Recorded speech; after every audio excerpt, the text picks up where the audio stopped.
Joining us now with tips for buyers and the founder of the Jim Buttrell Real Estate Team, Jim Buttrell. Jim, great to see you. Thanks for having me. Yes. Okay, last time we were here together, you were talking about what to do if you're selling your home. Now we're flipping the script.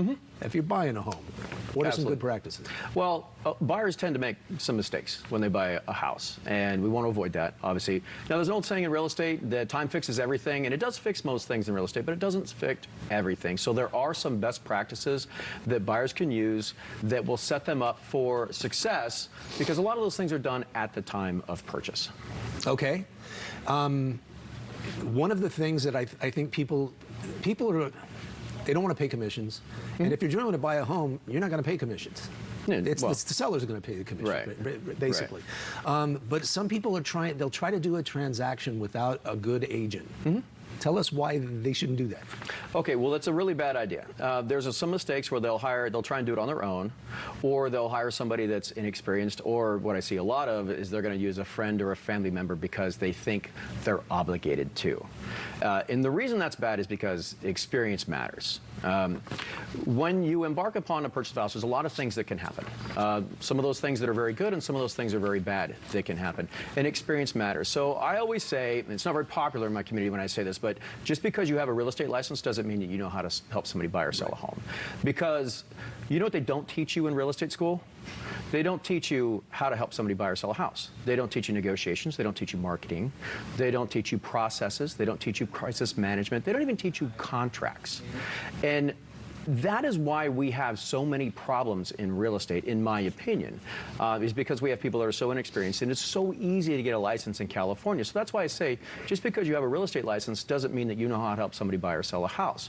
Experience matters, because when you engage in a transaction, when there's a problem, not if there's a problem, it's when and how often or how many of them are there. It's that experienced agent that is going to have the ability to focus the problem, isolate it, and get everybody what they want, besides, whether the buyer or the seller.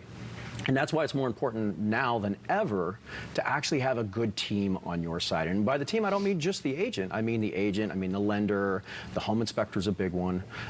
It could be your insurance agent, your home warranty, your termite inspectors. All of those people are important. And if you have a team like that, your experience will be different. It will be better. You need a professional agent, a reputable agent. That's important. 5 years ago, I guess, my wife and I, it was back in the bidding wars. Oh, yeah? We were in a bidding war with 5 other people. We ended up getting we got the property. Good. Okay.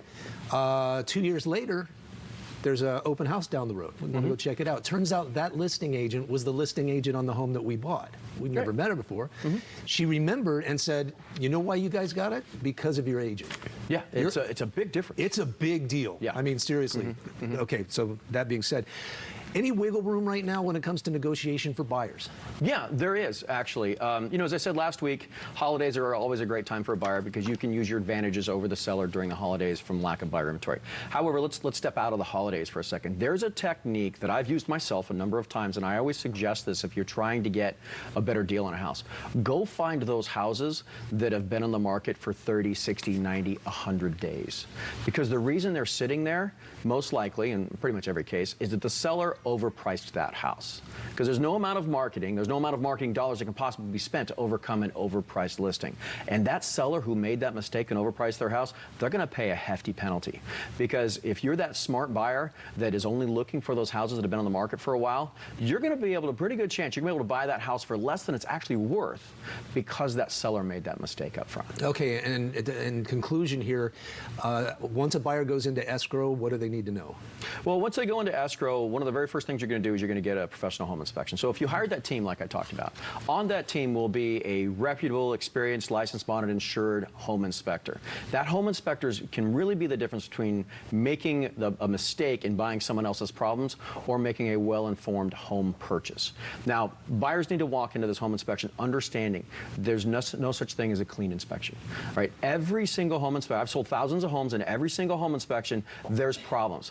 Buyers need to understand this when they walk into it, and don't worry about the little stuff. Focus on the big things. I call them the 3 S's: system, safety, structure. Focus on those. So let's say, for example, you got a system issue. You have an AC unit that doesn't work. A buyer today can ask the seller, say, hey, seller, we'd really like you to fix this prior to close of escrow. Now, that must be done on the correct form, and the correct words must be used, because if you mess either one of those up, seller doesn't have to fix anything. Right. So that's option one. Option two is that you can say, hey, seller, don't worry about fixing it, but give us a credit in escrow, all right, and then we're going to do it after we close escrow, because maybe you've got a friend that'll do it for half the price and you make some money. Great. Or option three, the buyer can say, you know what, this house is a disaster, and we're going to back out of it. And that buyer can have a reasonable expectation of being able to find a replacement house, not something you could have done in the spring. Because in the spring, there's 70 offers in every house, and the buyer's thinking, wow, if I back out of this, I may not get a house at all.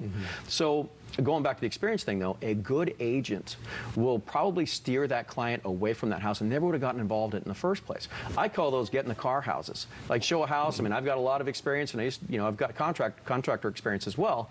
So I'd walk in and I'd say, okay, hey folks, get in the car. And they say, but Jim, we love this house. And I say, that's fantastic. Get in the car, right? Because you don't have to buy this house. This is someone else's problem. Let's go find you a better house. Good. Yeah. Good to know. All right, Jim Buttrell. Always good advice. Appreciate it. All right, thank you. All right.